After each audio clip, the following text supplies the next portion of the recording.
Maka kita jangan merasa sia-sia sudah mendamaikan kalau ternyata bakal lagi terjadi konflik.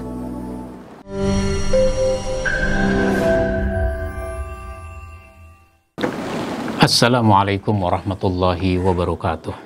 Alhamdulillahirabbil alamin. Wassalatu wassalamu ala asyrafil anbiya wal mursalin wa ala alihi wa ashabihi ajma'in. Amma ba'du. Kaum muslimin, para pemirsa dimanapun Anda berada, kita lanjutkan bahasan kita tentang bentuk-bentuk tawakal. Sekarang kita bahas poin yang ketujuh, yaitu tawakal dalam perdamaian. Kalau orang berselisih, kalau orang berkonflik, kalau orang bermusuhan, maka tugas kita adalah mendamaikannya. Maka orang yang bertugas mendamaikan jangan terlibat dalam konflik. Nah, ketika perdamaian dilakukan, selanjutnya adalah tawakal. Mudah-mudahan terus berdamai, jangan sampai terjadi pertikaian lagi. Kalau ternyata terjadi lagi pertikaian, itu soal lain. Maka kita jangan merasa sia-sia sudah mendamaikan kalau ternyata bakal lagi terjadi konflik. Allah Subhanahu wa ta'ala berfirman pada surat Al-Anfal ayat yang ke-61, tetapi jika mereka condong kepada perdamaian, maka terimalah dan bertawakallah kepada Allah. Sungguh Dia Maha mendengar lagi Maha mengetahui. Jadi kalau ada musuh mau berdamai, terima. Kalau ada orang yang konflik mau berdamai, terima. Bahwa nanti ada orang mengkhianati perdamaian, mengkhianati perjanjian, nah itu soal lain lagi. Karena pada dasarnya kita ini ingin terwujudnya perdamaian. Maka Rasulullah waktu hijrah ke Madinah itu melakukan perjanjian-perjanjian, termasuk dengan para ahli kitab, dengan orang Yahudi. Itu berdamai dengan orang Yahudi, malah punya perjanjian untuk saling melindungi. Makanya pada waktu perang, itu perang Khandaq namanya, karena perang ini strateginya menggali parit atas usul Salman Al-Farisi. Digali parit sebelah sini, sebelah sini, sebelah sini, digali parit. Tapi sebelah sini tidak. Nah, kenapa sebelah sini tidak? Kan ini pemukiman orang-orang Yahudi.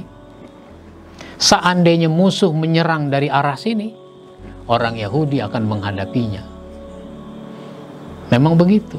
Kalau ada pihak lain mau memerangi orang Yahudi, kaum muslimin siap untuk membela dan melindungi. Nah, ternyata orang Yahudi mengkhianati perjanjian, sehingga mereka bukan malah melindungi, justru mereka bersekutu dengan orang-orang kafir Quraisy itu, bersekutu memerangi kaum muslimin. Makanya perang ini selain disebut perang Khandaq yang artinya parit, perang ini juga disebut perang Ahzab yang artinya sekutu. Karena orang Yahudi bersekutu dengan orang-orang kafir Quraisy. Nah, kaum muslimin tawakal saja atas perdamaian itu. Kalau toh ada pengkhianatan, itu tidak dilakukan oleh kaum muslimin. Nah, yang kedelapan adalah bertawakal dalam dakwah. Dakwah itu artinya mengajak, menyeru, memanggil orang agar beriman dan taat kepada Allah. Tugas kita adalah berdakwah, mengajak orang untuk beriman dan taat. Makanya ini tugas mulia karena melanjutkan tugas Nabi. Ini sesuatu yang penting karena mau mengubah orang dari keadaan yang apa adanya kepada yang seharusnya. Dan ini sangat dibutuhkan. Berdakwah. Nah, hasilnya Orang mau taat mau tidak, mau nerima mau tidak, mau beriman apa tidak, itu serahkan kepada Allah Subhanahu wa ta'ala. Nah, maka seorang dai harus berserah diri kepada Allah atas hasil dari yang didakwahkan itu. Di dalam surat At-Taubah ayat 128, 129, Allah berfirman, "Laqad ja'akum rasulun min anfusikum azizun 'alaihi ma anittum harisun 'alaikum bil mu'minina raufur rahim." Sungguh telah datang kepadamu seorang rasul dari kaummu sendiri.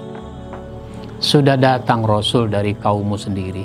Berat terasa olehnya penderitaanmu, sangat menginginkan keimanan dan keselamatan bagimu. Begitu rasul, dia sangat ingin agar umatnya beriman, umatnya selamat. Amat belas kasihan lagi penyayang terhadap orang-orang yang beriman. Rasulullah sudah menunjukkan kasih sayang yang luar biasa kepada umatnya. Maka dulu ketika Rasulullah ke Taif dalam rangka dakwah, ternyata orang Taif tidak menyambut kedatangan Rasul itu, tapi malah menyambit. Rasul tidak disambut tapi disambit. Batu-batu beterbangan. Rasul sampai mengalami luka-luka sehingga menyelamatkan diri di satu kebun anggur milik orang ahli kitab. Pada saat seperti itu, darah bercucur, keringat, napas tersengal-sengal, datang malaikat. "Ya Rasul, katakan, mau diapakan ini orang-orang Taif?" Rasul diam saja. Kemudian malaikat itu menawarkan pilihan. "Apakah perlu aku angkat 2 bukit?" Jadi Taif itu kota di antara 2 bukit. "Apa perlu aku angkat 2 bukit ini, nanti aku jatuhkan ke kota Taif?" Kalau bahasa kita, biar mereka tahu rasa. Apa kata Nabi? Jangan, tidak. Justru Nabi berdoa, "Allahumma hdi qaumi fa innahum la ya'lamun." Ya Allah, berikan petunjuk kepada kaumku. Mereka berlaku begitu karena mereka tidak tahu. Itu menggambarkan betapa besar kasih sayang Rasulullah kepada umatnya. Fa in tawallau faqul hasbiyallahu la ilaha illahu alaihi tawakkaltu wa huwa rabbul arsyil azim. Jika mereka berpaling dari keimanan, maka katakanlah, cukuplah Allah bagiku, tidak ada Tuhan selain Dia. Hanya kepadanya aku bertawakal dan Dia adalah Tuhan yang maha memiliki arsy yang agung. Kalian mau beriman, alhamdulillah. Enggak, itu urusan kalian. Aku bertawakal kepada Allah. Sehingga dengan begitu, seorang dai di dalam berdakwah, dia jadi rileks. Dia tidak tegang, dia tidak stres gitu. Nggak usah stres gara-gara orang tidak mau beriman, nggak mau taat. Biar aja, itu mau urusan mereka. Urusan kita adalah berdakwah dengan sebaik-baiknya. Begitulah Rasulullah diingatkan oleh Allah. Nggak usah berkecil hati, nggak usah bersempit dada, nggak usah stres. Innama anta nazir, sesungguhnya engkau adalah pemberi peringatan. Karena tugasnya pemberi peringatan, ya sampaikan saja.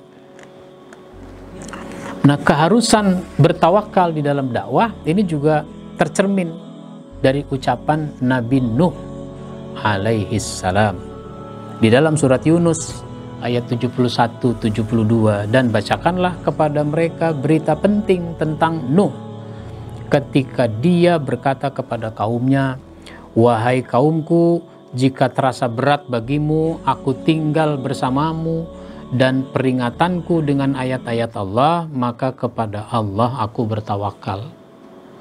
Kalau kamu nggak suka ya terserah, aku bertawakal kepada Allah. Karena itu bulatkanlah keputusanmu dan kumpulkanlah sekutu-sekutumu untuk membinasakanku. Kalau emang nggak suka silahkan, kumpulkan orang untuk membinasakanku. Dan janganlah keputusanmu itu dirahasiakan. Kalau emang kamu mau membunuh aku ya silakan, jangan dirahasiakan. Kemudian bertindaklah terhadap diriku dan janganlah kamu tunda lagi. Maka jika kamu berpaling dari peringatanku, aku tidak meminta imbalan sedikit pun darimu. Seorang dai tidak meminta imbalan, tidak minta upah. Ya kalau dikasih lain soal, tapi minta itu jangan. Kalau istilah sekarang nggak usah masang tarif, jangan minta. Imbalanku tidak lain hanya dari Allah, dan aku diperintahkan agar termasuk golongan orang-orang yang berserah diri kepada Allah Subhanahu wa Ta'ala. Inilah yang kita bahas, insya Allah kita lanjutkan pada episode berikutnya. Kita akhiri, wassalamualaikum warahmatullahi wabarakatuh.